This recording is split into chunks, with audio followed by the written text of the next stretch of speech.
Hey, what's going on, everybody? It's the Hammer coming back at you from the Rugby Rant. And it's actually episode 200, a landmark episode. And while it may seem like I am flying solo today, I am in fact not flying solo. First of all, the original plan was Scott and I wanted to have a very special guest on for our 200th episode. Unfortunately, Scott has got some personal things. We're going to do it last week. I was in the hospital for crying out loud, dealing with the norovirus, but I'm recovered. I'm healed. And Scott had to bow out this week. But our very special guest is sticking with us, and it's none other than one Ty Baraga. Welcome to the show, Ty. Thank you very much. It actually feels a little odd to be brought onto the show by you. It's normally me doing the introduction Right. here, but you know what better opportunity to return to the show, come out of retirement, dust off the boots and the mic, so to speak, and for the 200th episode. So thanks for bringing me back in here. Yeah, no worries. We'll give you some white shorts, and we'll make sure that nobody tackles you or throws too hard of a question at you, so that you stumble and fall and bruise a bone or break a limb. Love it.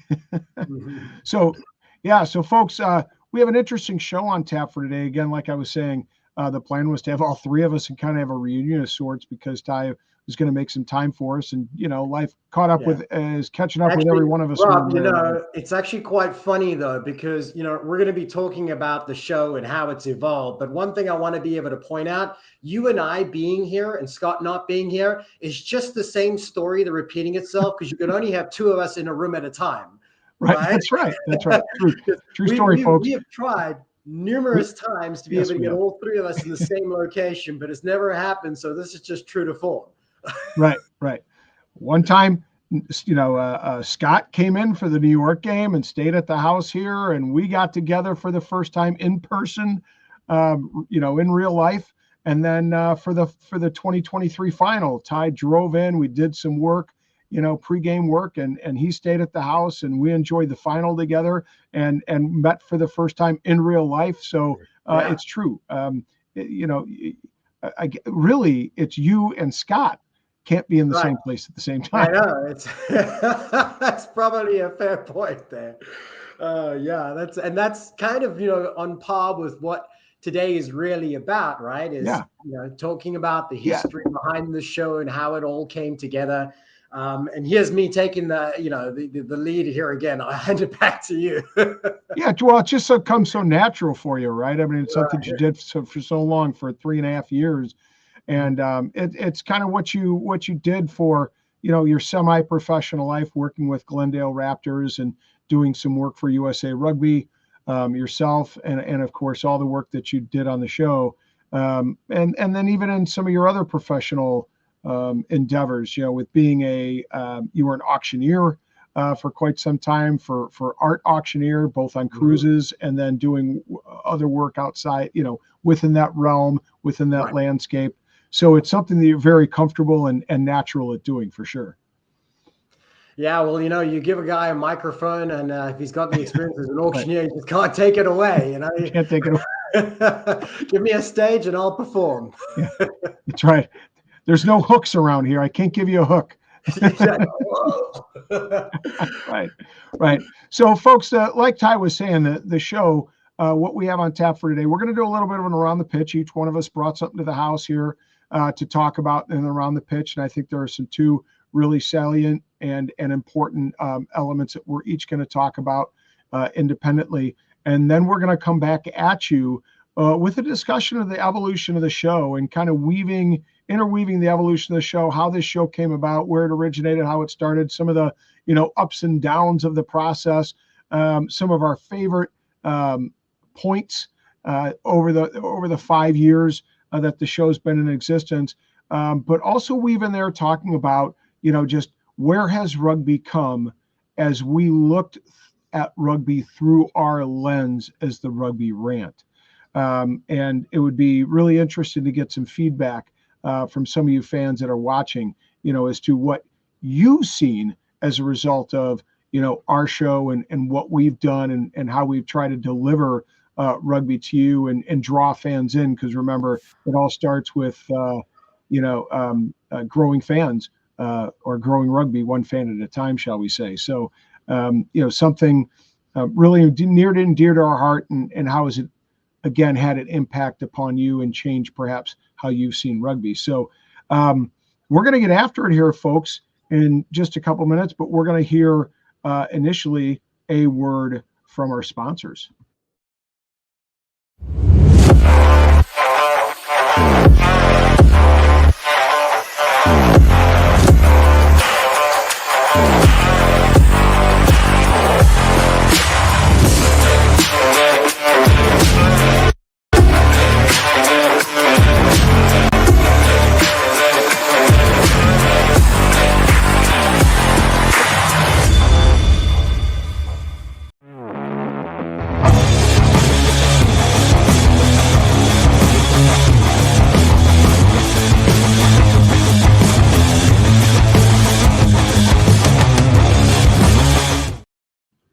All right, we're going to talk about sponsorship in just a moment. I want to add that to one of those layers that we'll discuss when we come back to the rant component of the show.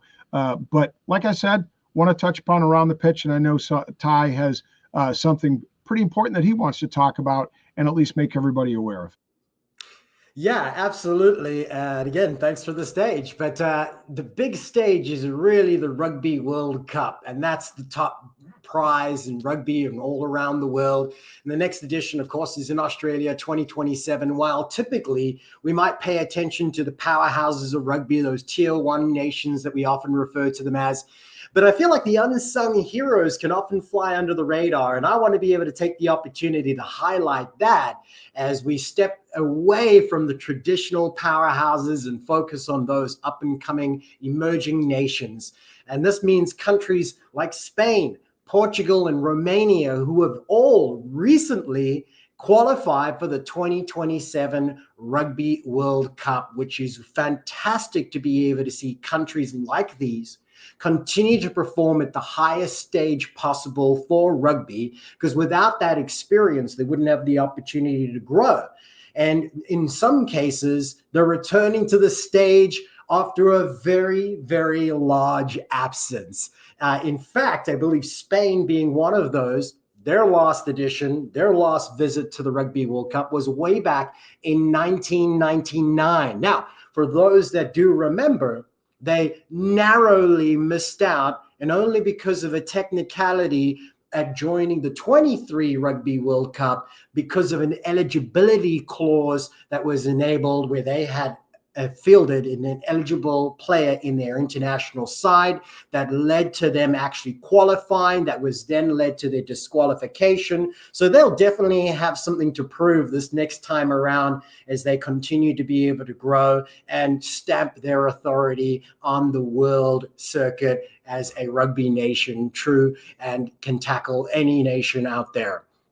Romania also has, I think that they have been a part of 9, I believe, maybe even this could be their 10th Rugby World Cup appearance here, however many we have. They have been a part of many of it, and they're an important nation to be able to have in Europe as an emerging nation. And then the other one I wanted to be able to highlight is more recently Portugal as well. They'll be doing their second one here, the first being in 2023 there, and they'll be doing back-to-back, and that's another great opportunity there. But the one that rugby fans a little closer to home should be paying attention to is how the Pacific Nations Cup will be playing out in 2025. Of course, that is North America's opportunity to be able to punch their ticket to the Rugby World Cup. Unfortunately, 2023 left both Canada and USA out of that opportunity there.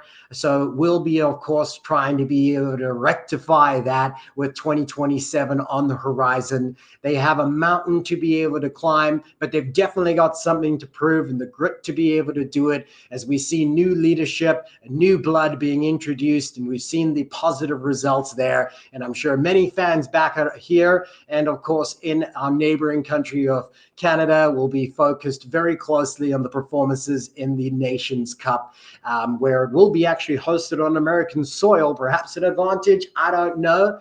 But we do know that Japan has already secured their spot, having finished the World Cup in their ranking, giving them automatic qualification. That leaves the others of Samoa and Tonga to be able to really battle it out there. So we'll stay tuned and, of course, stay close to the action, because what may seem like it's a couple of years away, really, that journey begins here and now as the qualification heats up. And it comes down to the wire where the USA and Canada will show what they have to be worthy of the world stage one more time.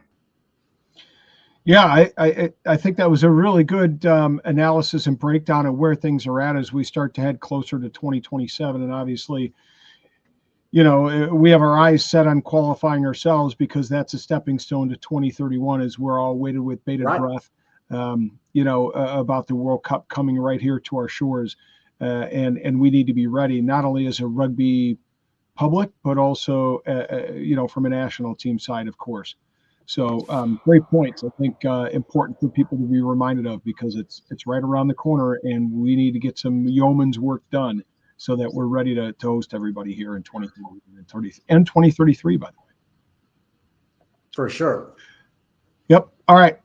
So my around the pitch, I want to talk about some things that have made headlines in the rugby world, particularly here in the United States, as it relates to the MLR, and that is the new trial laws that are set to happen here in the MLR. And we, of course, know that some of the trial laws have been adopted in the recent internationals with the Six Nations, the biggest one being the 20-minute red card. We've seen that play out already in the early stages of the Six Nations, but some of the new trial laws are really garnering a lot of attention and criticism out there in social media. And so I just wanted to run those down for you. And again, this is a great opportunity for you guys who haven't heard of this, who haven't really thought about it in any way, to think about it and give us some comments and let us know what you think about these these trial laws. And in particular, the ones that are a concern are around the scrum. So just to break it down for everybody, we have removal of the scrum option on a knock forward when it's thrown forward into touch, and thus it's a line out only. So that's kind of an interesting option there. Again, I think the intent here, folks, is to speed up the game and get the ball in play much quicker. When you have a line out as opposed to a scrum, there's less of a chance that there is a scrum penalty, and thus a scrum reset, and therefore puts the ball in play much faster. Law 12A, a knock or a throw forward into goal and grounded by either team is a goal line dropout, not a scrum. So again, that's an interesting change. Again, a kick from that goal line dropout speeds up the pace of play without a scrum, and that 5-meter scrum. Law 1517, failure to play the ball after 5 seconds of use it is a sanction, and it's a free kick, not a scrum.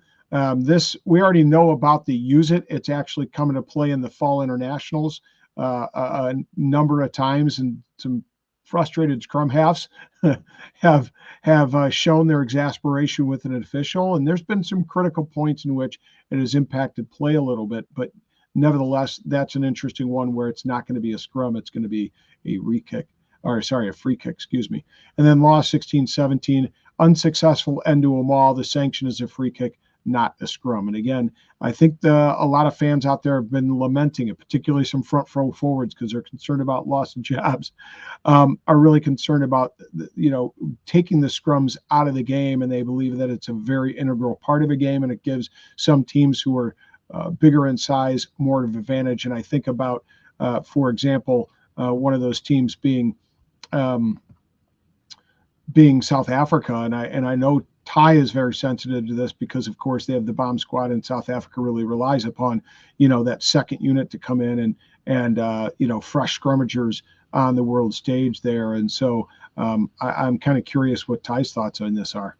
I'm so glad you handed it back to me now. It's like on the edge of my seat waiting for he better call me in here. So, I mean, obviously as a South African, I'm partial to it though. But in general, I just love how important the scrum is to rugby union.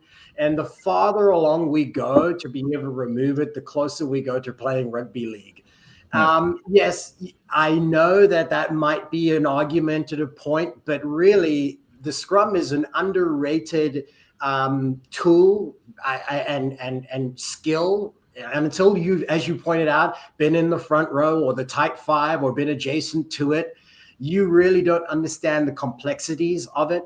Until you become an analyst and a strategist of the game, you don't understand its power as a tool. However, I contradict myself though for a moment. In the interest of creating a more entertaining brand of rugby, I applaud the attempt to quicken the game, and also to be able to possibly uncomplicate it, because if refs don't know what's going on, how are you supposed to at home? So it is important. And really that whole law trial slide that you put up could have just said no more scrums, and that would have summed it up. but I get the reason behind it. I hope it achieves what they're trying to, which is to quicken the pace of the game. But I often wonder at what expense. Yeah, it's unintended consequences. It's something that, I've talked quite a bit about whenever we encourage a change like this, is that for me, I guess it's too much too soon. I think sometimes we try to always tinker with the game time and time again. It's very remiss of education, where you get into some schools and your administrator gets in there, and every year they feel like they got to have some new big initiative, and you're like, hey, let's just get what we do right. And at a bigger level. Right. Yeah. Well, and what I mean by that is like, if officials aren't all understanding what's happening in the scrum, let's do a better job at educating them so that we get a better management of the scrum from officials and from front rows. And let's do things to encourage that. Yeah, and certainly just adding on top of that, we're talking about this localized to the MLR, but if we expand the conversation to rugby at a national level, we have to be able to be aware that while players become used to new laws and trials, they aren't necessarily adopted at all levels of the game, i.e. the national level game. So when you have the USA players playing domestically here at the MLR, used to one set of laws, and then have to play an entirely different structure and gameplay at a national level, how does that translate? I imagine it may be confusing when you only have 5 games at the top level, but you have an entire season here. Well, which one of yours is going to be your default setting? The one you play more often. Yeah, and I think that can be a very frustrating thing for players. And I mentioned the scrum half, the ball establishing offsides, and the scrum half can't be harried and things like that. I know that change posed some difficulties for a lot of scrum halves in the middle of the international season as opposed to the domestic season. So it was quite a bit of a change. So I agree with you. I think that can be one of the biggest challenges. And do we really want to create that kind of difficulty as we ourselves as a country are heading into qualifying for 2027? Is that what we want to do? I'm just not sure. So I agree with you. Some interesting thoughts there, but post your thoughts, post your ideas, and certainly contact us. Let us know if you're interested in getting into this conversation, because I'm pretty sure that Scott and I will be breaking this one down, pun intended, at a later Rugby Rant episode. So two good ones there, Ty. So for folks to nibble on and think about as we progress through the MLR season.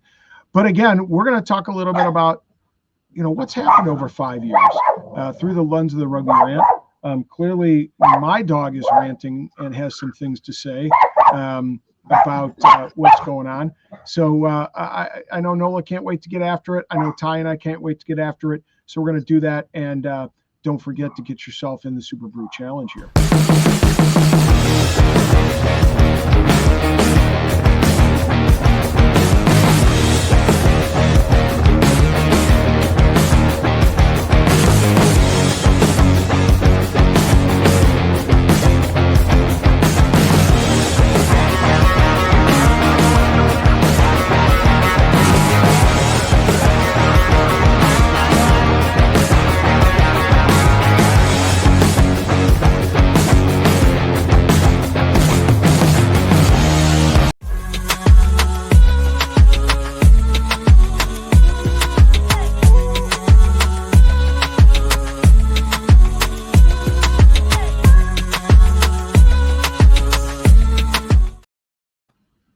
All right, so we're back. We're going to get into the rugby rant right now and just talk a little bit about, the origin of this show. Before we do that, I'd be remiss if I didn't remind everybody that they should get in on the Super Brew Challenge.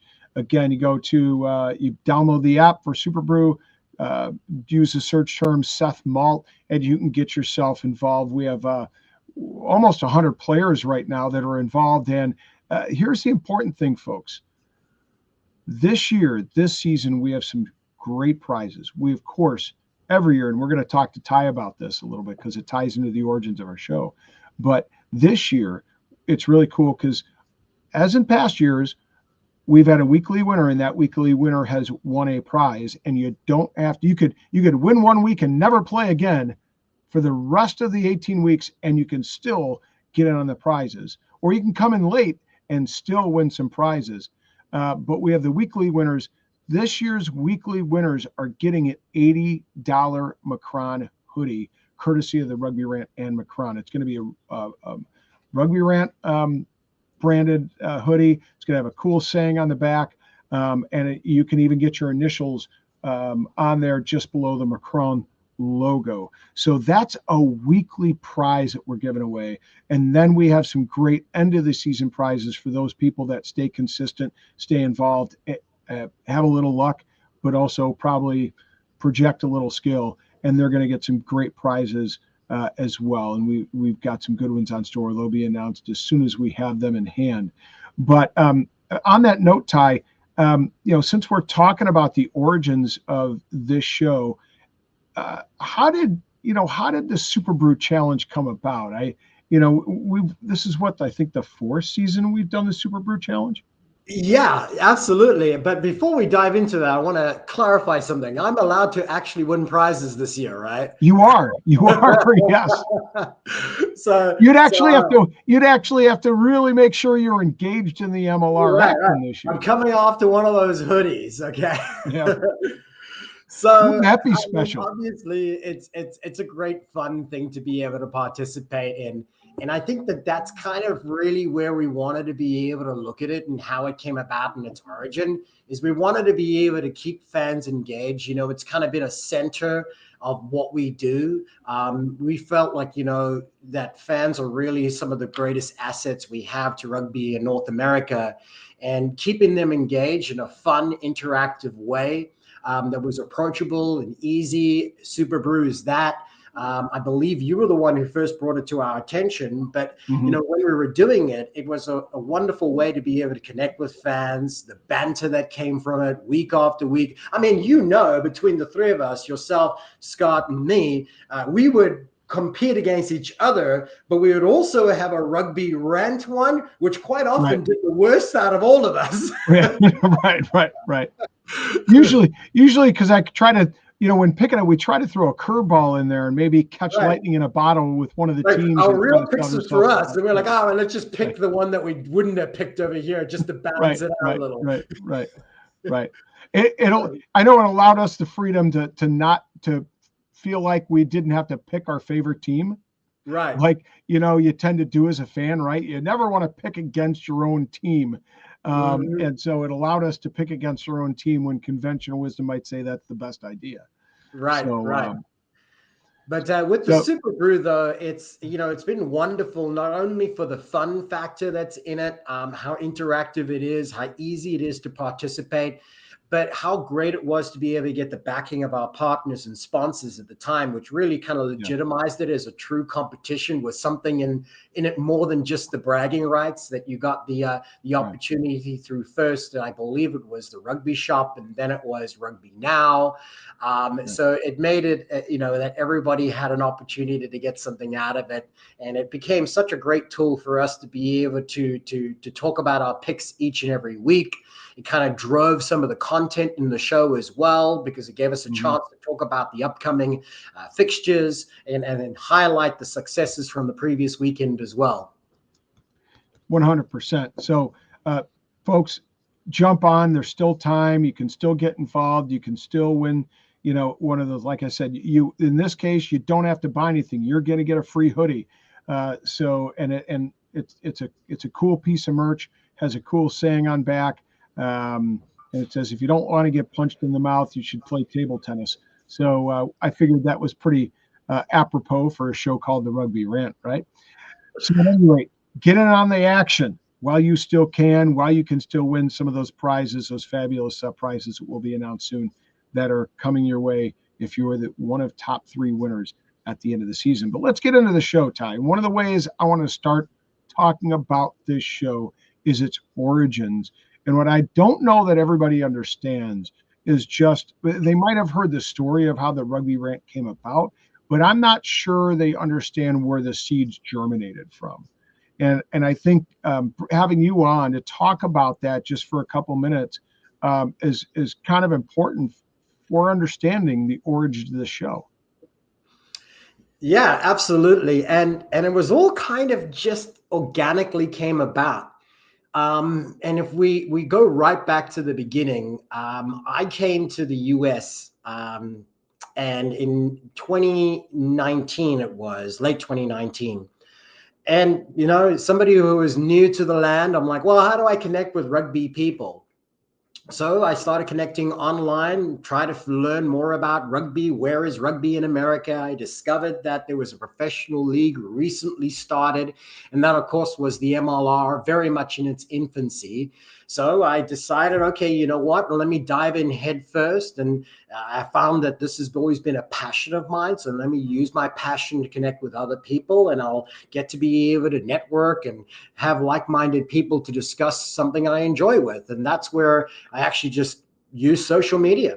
You know, it can be a blessing and a curse. In my case, it helped bring everybody together, that I could talk about something from home and make me felt like I was easily becoming accustomed to this new land by sharing the sport and the love of it. And rugby's been one of those great, powerful things that just brings people together. And one of the great things and the selling points about rugby is that we get to be able to connect with others. And I did that through the MLR Fan Zone. Started a Facebook group. The overwhelming presence and support that came from it was outstanding. Before you knew it, we had grown to a couple of hundred members in a few matters of days. Then it was thousands. And so it continues to grow and just take on a life of its own. But through that, I had the opportunity to be able to be a part of the conversation of American rugby, become a voice. And 2 of those voices continue to be louder than the others. And who am I talking about? Scott and Rob. I believe if I look back, it was about players. 3, in fact. It was Bastereau. We were talking about the influence of Rene Ranger, the All Black, who at the time was with the Raptors, the Colorado Raptors, or Glendale Raptors, whichever version they were at that time. And the debate was, have they made the impact that they were promised to make? And in particular, somebody was taking shots at Bastereau, and of course, that's Rooney. Guilty. Yeah. And Scott was there to defend it, and so it became this massive back and forth debate between the 2 of you that was borderline argumentative debate, nevertheless heated. And I just thought, man, we need to bottle this and put it in something that's magical. And you fast forward, and it became eventually the Rugby Rant podcast. So, and that's really where the catalyst was. And I'm sure you remember it quite fondly. Oh, absolutely. And I throw in there Ma'anonu. So we have these 3 players. Right. I think it was structured in a way it was like, of the 3, which one has had the biggest impact? And so it wasn't even that I was saying Bastereau sucked or he was fat or slow.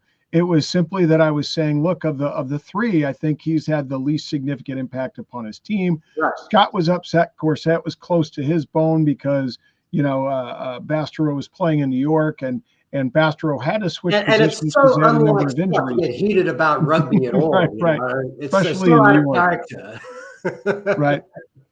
So we went back and forth.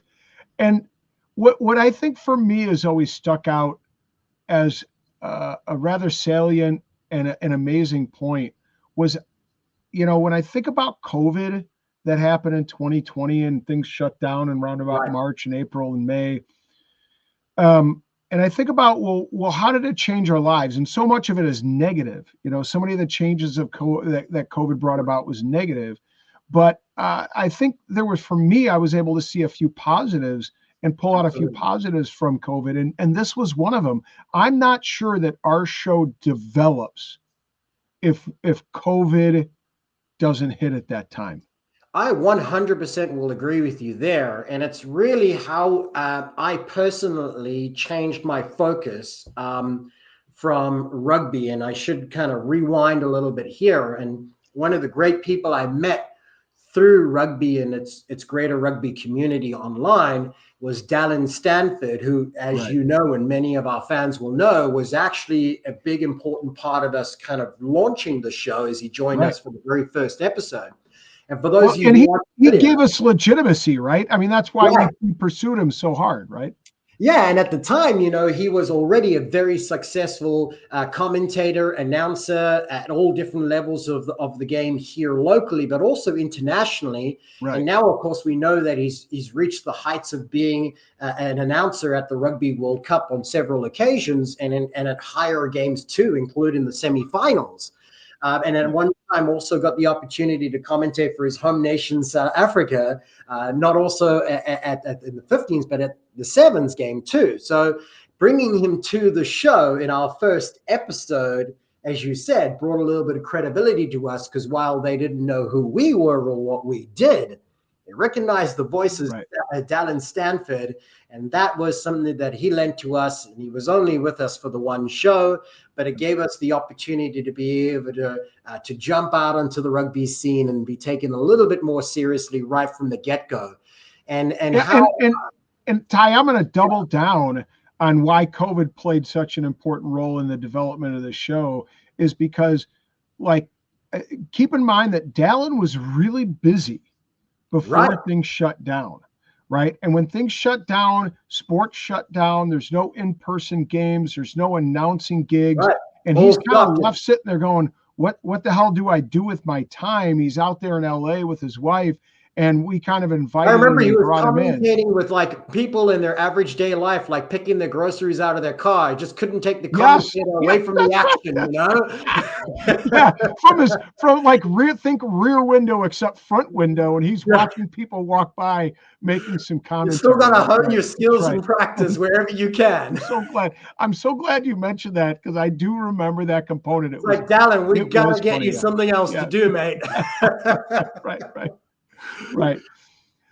But also I want to be able to give a personal thanks to him though too, because you touched on this in my introduction. For those that don't know, and for many of those that do know, it was so important for me personally too, because as COVID shut down, I was only blossoming as an announcer in my own right, having had the opportunity to audition and then become the stadium announcer for the Glendale Raptors. Right. I think I got 3 games in. I'm like, man, this is awesome, amazing. I love it. By the way, it's all done. It's stopped. Yeah. And then, of course, the MLR fan zone grew. We got into conversation. The debate grew. We grabbed Dallin. We grabbed you. We grabbed Scott. And then the first episode 1 started. And here we are 200 episodes later. Right. Well, yeah, 200 episodes and probably another 150 interviews. So, we're somewhere in the neighborhood of well over 300 and some odd. And I mean, I don't want to call the rants are episodes, the interviews are interviews, but in entirety productions, Well, at one time, for a long time, I should say, at one stage, we were doing 2 episodes per week when you separated the rant and the interview. And for folks who don't know, that's a lot of planning, a lot of time executing, way more time editing. But again, go back to COVID, like, let's be honest, we're all sitting at home. We were working. Right. We were working. But like for me in education, there was limited things that I could do in my role when I, as a dean. And I didn't have an hour commute a day. So there was another hour I was getting back that I was able to devote to the show. So instead of you listening to podcasts on your drive, you decided to start one. Right, exactly. Makes total sense. Right. So, and I want to get away from Dallin for just, but I don't want to. I want to tell one interesting piece. I think at the time too, maybe this is now how naive we were, that we kind of thought Dallin would stick around a little bit. Oh, I think we were way too controversial for him in the first get-go. With his wonky haircut, which was a COVID cut that just obviously was not a good choice in life in general. His wife butchered him. We threw jabs at him, and then we were poking, and I think that's what kind of was a part of the hook of where we began is, we were focused on the debate, but we were very much so embracing both sides of the argument. And that was perhaps refreshing, and maybe why we managed to be able to become appealing to the larger audience in North America, and why we're still probably doing it today, is because we managed to be able to not only just, pander to the positive. We actually asked a couple of tough questions and sparked the conversation. And in doing so, we really helped to be able to educate the audience, give them a voice at the same time. And it kind of centers around the philosophy that, we grow rugby one fan at a time, which is still very much stuck as the mantra right throughout the 200 episodes. And while it's not a perfect fit for everybody, the guests, we gave them a platform and we gave them an opportunity to be able to voice their opinions. And I think that it was unfiltered in many ways, and it was great for that same reason. Yeah, not only that, with the interviews, we were giving fans direct access to players and personalities within the league and within USA Rugby and Rugby Canada, which I don't know that they really had prior to our show. I mean, maybe again, it's my naivete, if you will, to believe that we were always on the forefront of doing that and giving fans access. But I really felt like that's one of the things that helped set us apart from perhaps some of the other podcast shows here in North America. Right. I will give credit to the Rugby Wrap Up, who was my first introduction to sort of say rugby journalism in the US, as I dived in to learn more about it. The consistency at which we provided rugby insiders and access to them, I think, was also one of the critical points. And for those of you who have ever tried to be able to do anything similar to this, it's really easy to start. It's so hard to keep it going. And consistency is what made it work. Sticking around week after week, producing a show, arranging guests, ensuring that you coordinate it, making sure that the edits are out on time, that we publish at a consistency. That's what led to a large part of why the show is still here today, I think. Right. And I throw a shout out, you mentioned it, you're not wrong. Rugby Wrap Up, credit to Matt McCarthy. He's still going at it strong, and he's absolutely, one of the leaders in the forefront of American rugby podcast, as is Bill Baker. And it's kind of interesting because Bill was doing the interviews too, but Bill was kind of focused on Eagles overseas. So it was mostly, USA Eagle players that were, playing in domestic leagues overseas. And so we kind of took that and really went with the MLR side of it, Rugby Canada side of it, to provide a much wider range of access to professional, high-level professional rugby players. A little bit of an inside story for fans, and those who will be listening to this are, I'm assuming, going to be among the most engaged fans of the Rugby Rant podcast. So I'll give you a little bit of history here. The name Matt McCarthy, of course, synonymous in rugby across the US for a variety of reasons, but really I credit him as my first introduction to the game here at a level. So when we started to be able to try to make inroads to the rugby community ourselves through the show, like most, we try to be able to draw attention to the show. So we're posting here or we're popping it over here. And the Rugby Wrap Up, we kept putting it onto his social media. And it's like, hey guys, come on. This is like advertising Pepsi on a Coke site. Right. But and then that, to your point, is like, man, you know what? You are right. And it's because we had such a great view of what he did. And we're like, man, you know what? we like what you do. We want to be able to learn from those that are better than us and who've been doing it longer. But to your earlier point, we need to find a voice of our own too. And then that's kind of where it morphed into where it focused on the fan first, and of course the engagement level, the education parts, and then access to all the rugby insiders. Right, right. So I want to turn our attention a little bit more now, Ty.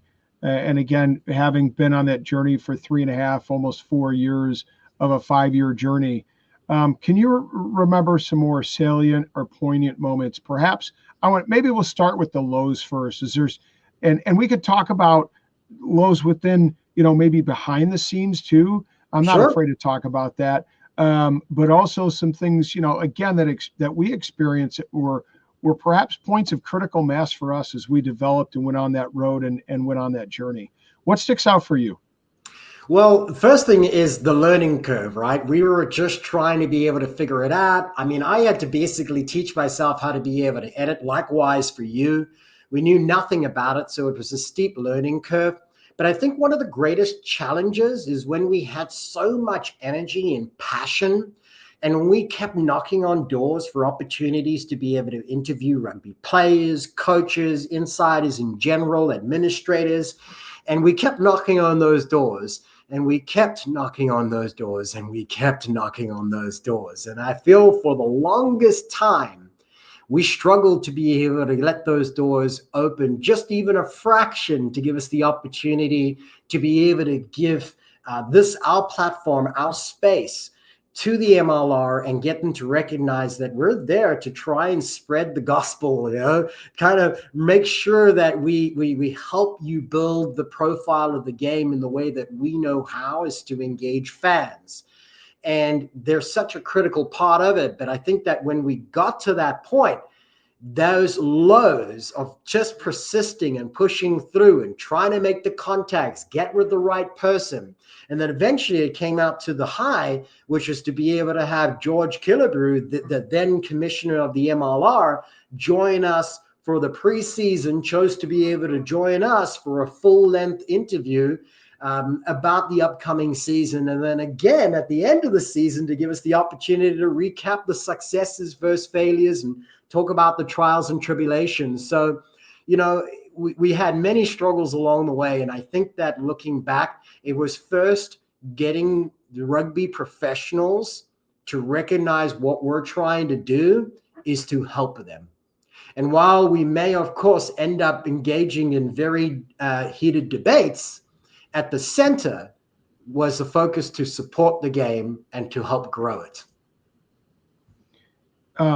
It's funny you mentioned Killebrew. I think, when we talk about things that helped legitimize or at least helped us along our journey become more of a relied upon, steady, committed, podcast, almost journalistic entity within the rugby landscape, Dallin being one. And that first show, you mentioned George Killebrew. I remember that was a big win for us when you secured that. I mean, when you got that nailed down and we had George on, for us, that was a huge win.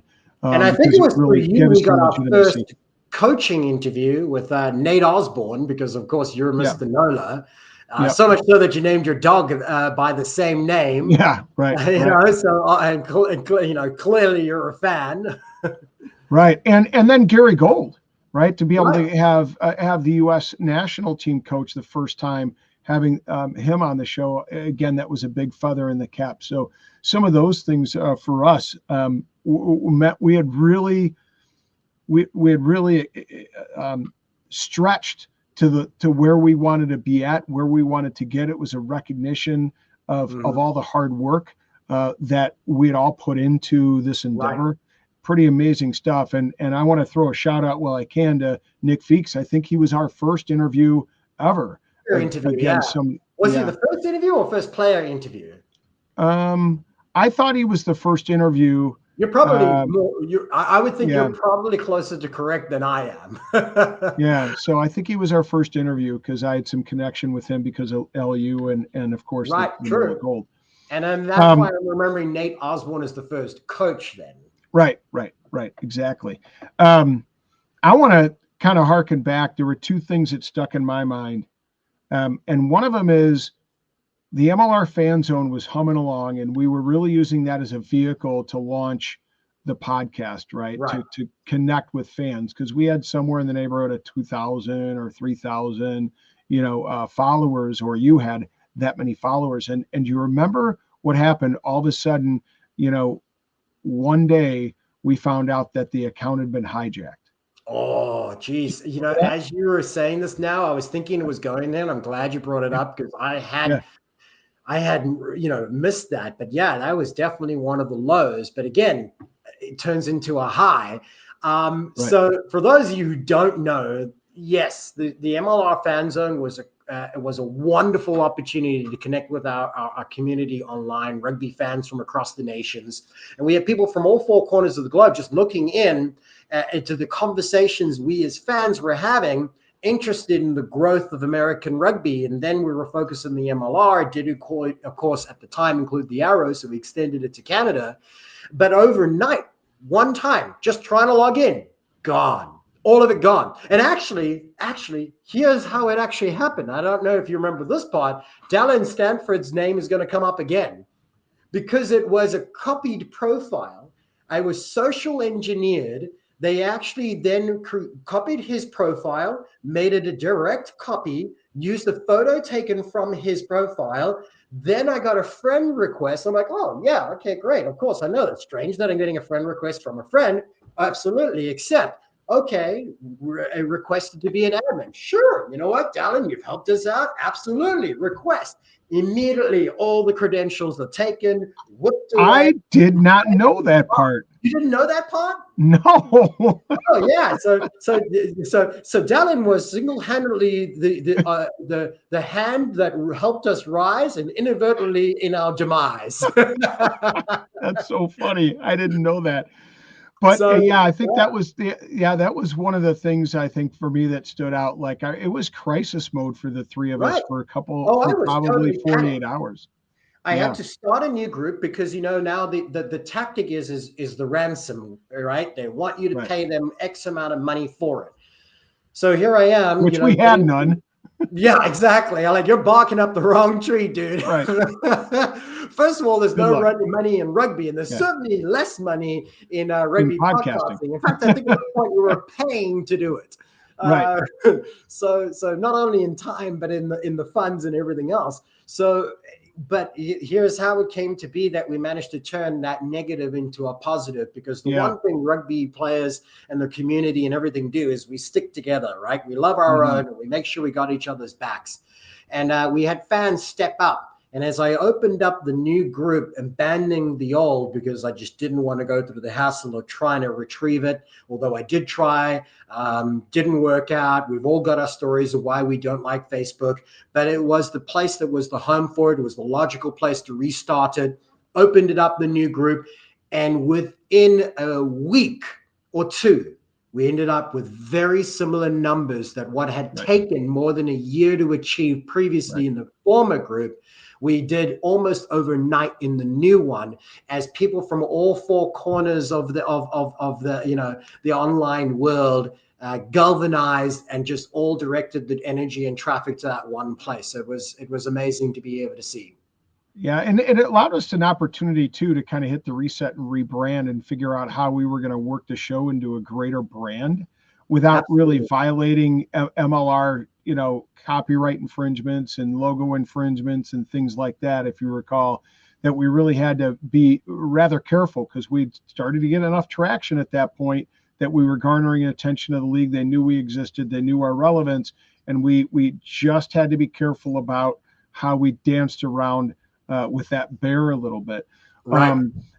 So, and one of the other things that was interesting to me, and this is behind the scenes, probably outside of Ty and Scott, myself, I don't know this, but I don't know that everybody realizes how difficult it is to get three different people who've never met before in person to actually engage in a joint business venture.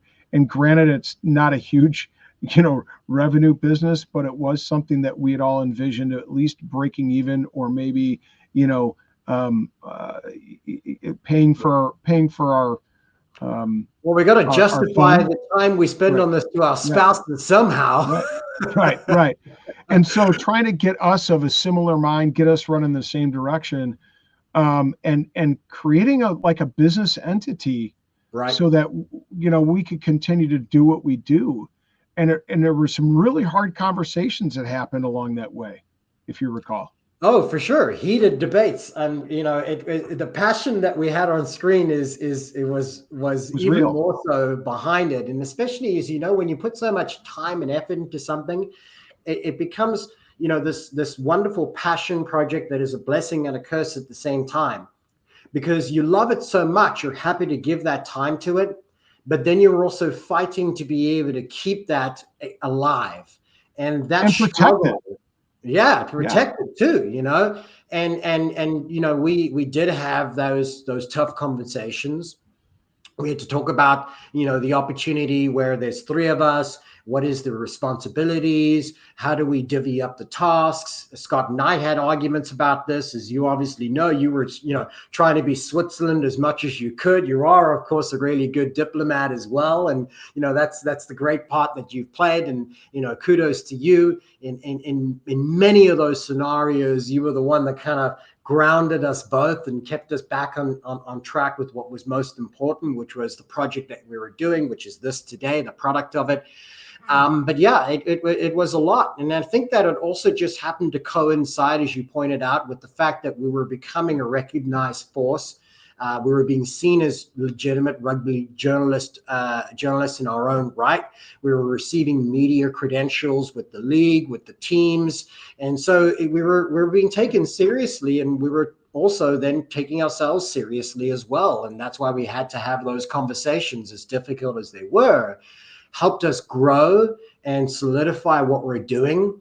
And that it eventually also led to the fact of us being recognized by partners that were included, the rugby shop initially, who was, a thank you to them as well. They were the very Yeah. first to be able to dive in and give us the opportunity to be able to work with somebody as a partner, to generate revenue in what we do, and use that to be able to go back into this, to be able to build it again and again. Yeah. And later it was Rugby Now. It was, a multitude American of Rugby different naming Outfitters, sponsors. Yeah. So, and I Rugby think that that's Coffee. also one of the big things in our evolution. That was one of those critical points where we finally had somebody saying, "We like what you do. Hmm. We love the voice that you have, the message that you're sharing. We believe in it so much that we want to be on that journey with you." Yeah. Yeah. So, yeah, and it's been a journey. So, you've talked about some of those high points for yourself. Like, what else? What else has it brought? What other highs? What other successes? What other, can you remember some rather poignant, um, really great things, Mhm. um, that this experience brought to you? Because I know it Yeah, challenged you. I know it challenged you on many different levels and personal levels. yeah. Not only in your in terms of your personal and professional and business levels, but what did it do for you in terms of give you that euphoric high that maybe rugby used to give you when you played? Well, yeah, I like to be able to say, let me think about this for a sec. Oh, yeah, here's one. So going back to the pandemic, we all suddenly ended up with more time than we had ever before. And like many people, I was left with too much time on my hands to be able to say, okay, well, what do I do now? I was at the time in a career that wasn't fulfilling. So I said, you know what? I'm going to be able to teach myself a new skill. And I challenged myself to learn how to become a video editor. I later then used those skills to be able to edit and create what was eventually the Rugby Rant podcast show. And in doing so, I learned a lot of skills in marketing, pitch design, proposals and things like that. All these skills that I never thought would be a part of running a podcast, but ended up becoming so critical to our success when we talk about the business side of things. But then as we began working with sponsors who came on board, they too needed assistance in other areas. And I got the ability to create video edits that eventually, once I had the opportunity working with our partners, Rugby Now was the first one. Rugby Shop was the first one, then Rugby Now.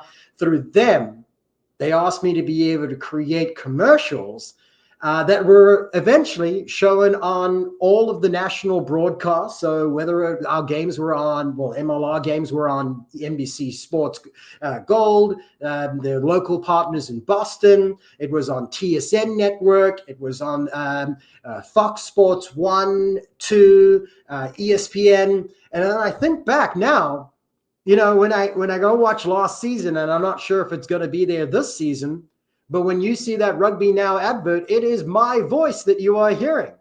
And that is just kind of a cool, neat little thing for a guy who sat in his basement, who taught himself how to be able to film edit while watching YouTube tutorials, has a nationally broadcasted advert. Yeah. This. For sure. Absolutely. And that's what I'm talking about, that you fork high, like, hey, I did that. That's me. That's my work. And I think for you, that was a definitely feather in your cap, in addition to getting the Rugby Rant on TRN for quite some time, for about 2 years before they sold out the Globin, right? I think that was also another big thing that kind of helped us solidify our place as, in rugby. And at the time it was suggested by one of our partners that we should target this, because we kind of had a little bit of an inside opportunity to be able to be among the first. And I believe, I might be corrected, but again, another feather in our cap, in particular for the show itself, that we were the very first fan-run, fan-produced, edited show to be shown on the Rugby Network. And I'm not saying that we were the first podcast, let me clarify, but we were the first one entirely run by fans, for fans, whereas the others were backed by the MLR in some part, whether they were directly commentators within the league or were staff on the payroll. But we were the first that was entirely fan-run and produced, that was able to be shown on the Rugby Networks. And again, shout out to them for that opportunity. And that in turn gave us the platform to be able to encourage and attract even more sponsorships. So while we certainly didn't get paid for that, we did get incredible benefits from that opportunity. Yeah, 100%. So, we're nearing the top of the hour here, Ty, and I don't want to give too much credit to Matt McCarthy, but we're going to have to wrap this up at some point. But nevertheless, one of the things I wanted to ask you as we start to move along here is that even though you're not involved, obviously personal life had to, moved up in your priorities, had to take the top priority. Do you miss it? Well, give me a microphone again, and I think I've been talking most of the time, right? So it's something that, yes, it's exciting and it's fun. And here's the truth and the hard fact about it, though, is we got to a point where it was an incredible amount of work, and you become almost a victim of your success in your own ways. And because we set out really high standards for ourselves, where we wanted to produce a great show every week, sometimes twice a week, but we also wanted to make sure that we provided a quality product, and we continually challenged ourselves to lift that product, whether it was the quality of the content or the production or the sponsors. That takes a lot. And when that became more like a job, it was time to step away, because now I have the privilege of just popping on to be able to be as a guest and enjoy the fun in it again. Would I, and that's really where it all started, and where I'm happy to be able to return. And yes, I do miss it. I love the conversations, and I will always want rugby to be a part of my life. It has been such a critical part of my life up until now, and will continue to be as it moves forward. So much so, as I mentioned to you before the beginning of the show and before we started recording, that I am now going back to rugby roots, and perhaps practice what I preach. As I've said so many times on the show, is grassroots rugby is where it begins and where we should have our focus. And that's where I'll be this year, is coaching high school rugby, and I'll get the fun there, and I'll get my opportunity to be able to share the game I love with an entirely new generation of rugby fans and players. Well, that's certainly good to hear. I was ecstatic to, when you told me the news that you were going to be going into the coaching side of things and working with you, because after all, I think that one thing that most fans can agree upon who listen to the show is that if we're going to get anywhere closer to 2031 and that moonshot vision that Scott Lawrence has, and actually getting into the final round of the knockout stage, that it's going to have to be grassroots rugby that drives it. There's not enough of that. So it's great to see it, to give back to the game in that way and stay in touch with the game in that way, because I know you're passionate about it. I know you love it. I know it's deep inside your soul, as is the rest of us. So it's great to see you continue with it. Thank you. So with that, folks, that's going to draw us to a close. It was fun to wrap it up, to talk a little bit about that 5-year journey, especially share some of those memories with Ty, especially some of those memories that were, stuck deep back in my brain that I didn't realize were there. It was great to be reminded of them, and I appreciate it, Ty. And you're always welcome back on the show. You know that. So anytime you want to jump on, just let us know, because it's such a pleasure to have you on and kind of rekindle what started this show and the passion that you have and the love that you have for the game. So, folks, stick with us. We're going to come back next week. Obviously, it's going to be after week 1. We're going to have an opportunity to see all but one of the teams play in week 1 and talk a little bit about the game. Again, if you're a fan that wants to stay engaged, wants to stay involved, have your voice heard, jump on the Rugby Rant. Let us know that you want to get involved, and we're here for you, because after all, we're growing rugby one fan at a time. And so in order to do that, we need fans like you in order to grow this game. And so don't forget to stay engaged by getting in on our Super Brew Challenge. Some prizes to be won every single week. And it's not that you have to get a gift card. Now we're getting actual merch delivered to your door, courtesy of the Rugby Rant and Macron. Jump on Super Brew app, use Seth Malt as a search, and you too can join in on the fun and winnings of a free contest. So, be mindful of that. But folks, as we say in the Rugby Rant, I think that we will be seeing you at the next. But before we do take that outro, I want to thank Ty for joining me. It's been an absolute pleasure, man. Thank you very much, Rob. Great to be here again. Thank you. We'll see you, mate.